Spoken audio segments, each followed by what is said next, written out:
All right, so right now we're going to do a little bit of a drive-by Lincoln Financial Field, the Philadelphia Eagles discussion, because I spent a lot of time in this car.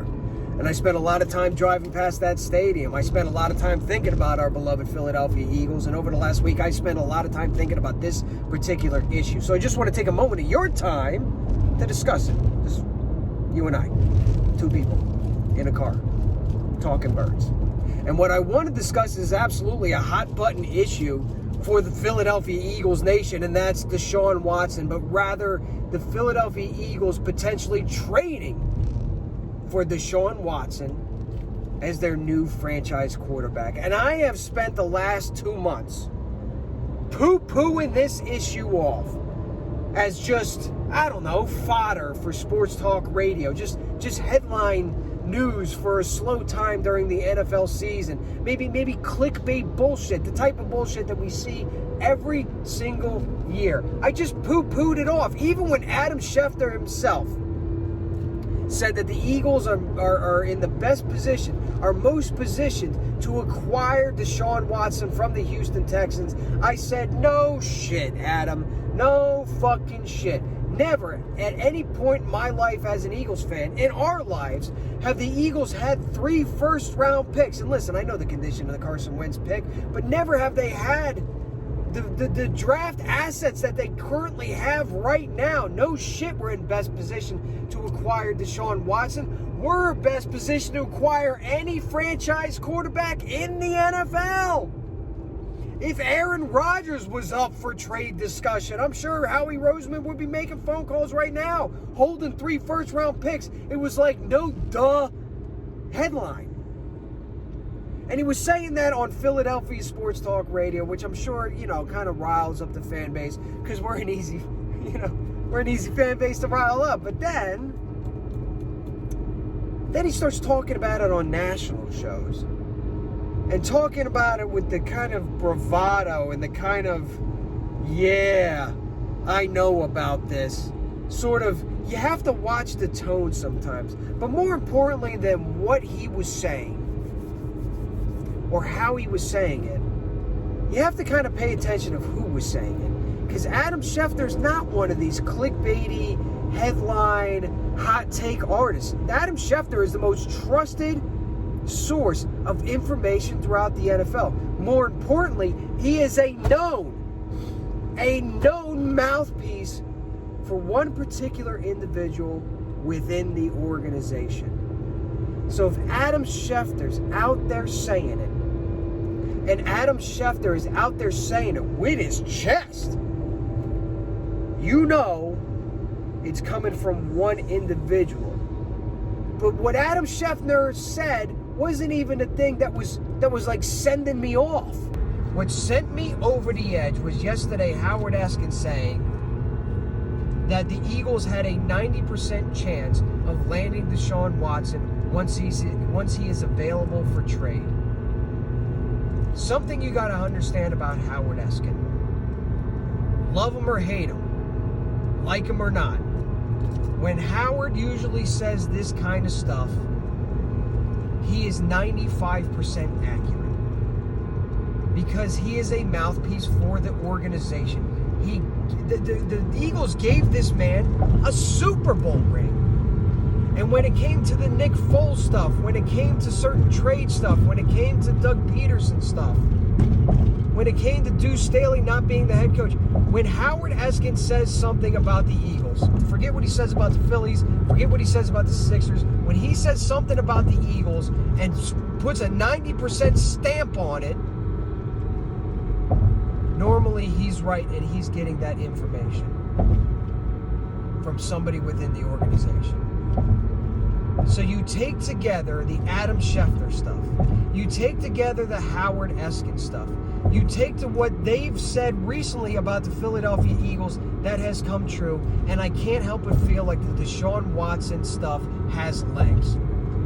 And the reason it has legs is we can sit here and argue about whether or not the Philadelphia Eagles are a quarterback away from being in contention for a Super Bowl, the NFC East, whatever it is. It doesn't matter what we say or what we think.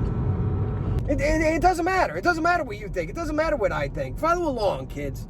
Because this is about to make a whole lot of sense. And we're going to come a little full circle on this one right here, right now. It doesn't matter what we think, where the franchise is, or Jalen Hurts, or can he be a franchise. None of that shit matters. It doesn't even matter about the allegations he has against him, or the legal trouble that stands before him, or even the suspension that he might be facing.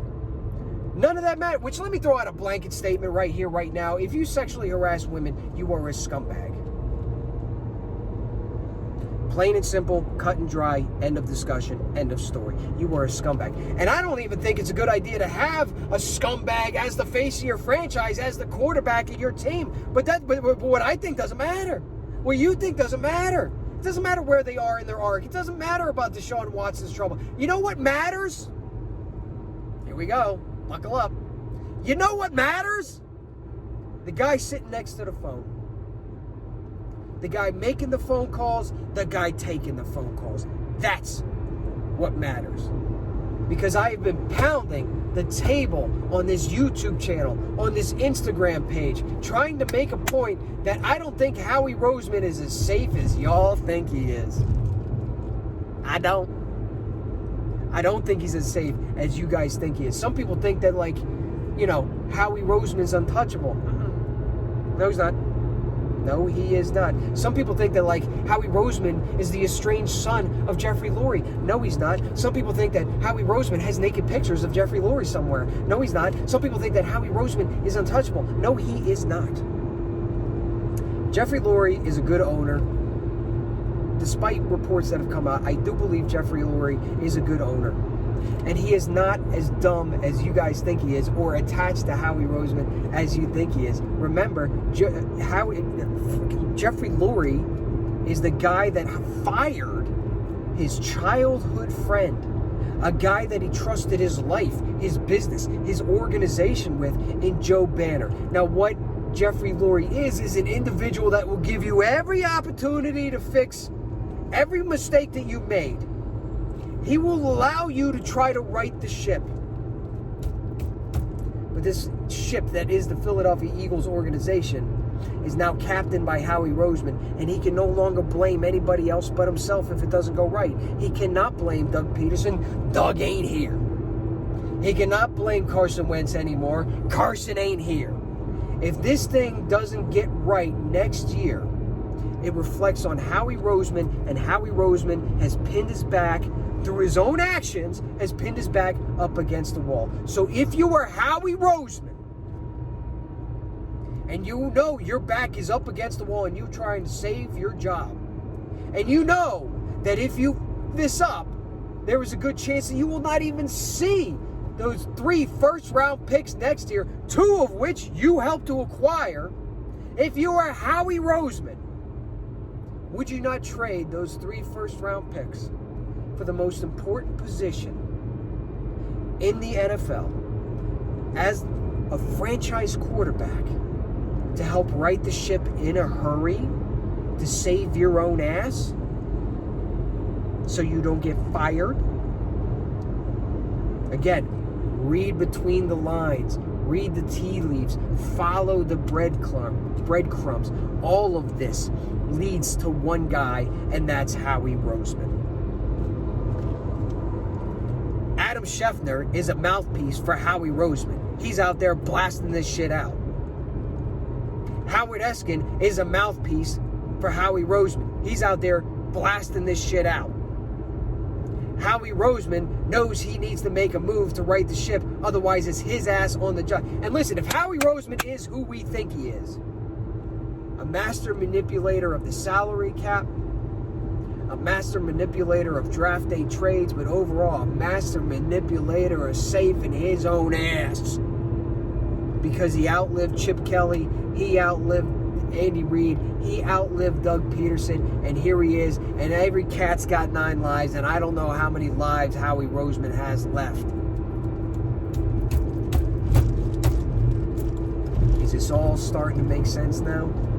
Again, I poo-pooed all this shit off as just hearsay, clickbait, Philadelphia sports talk radio nonsense. But you have to pay attention to who's saying it. More importantly, you got to pay attention to who's saying it behind him, why it's being said, and all roads lead to one man. That's why I think this Deshaun Watson stuff, for better or for worse, for right or wrong,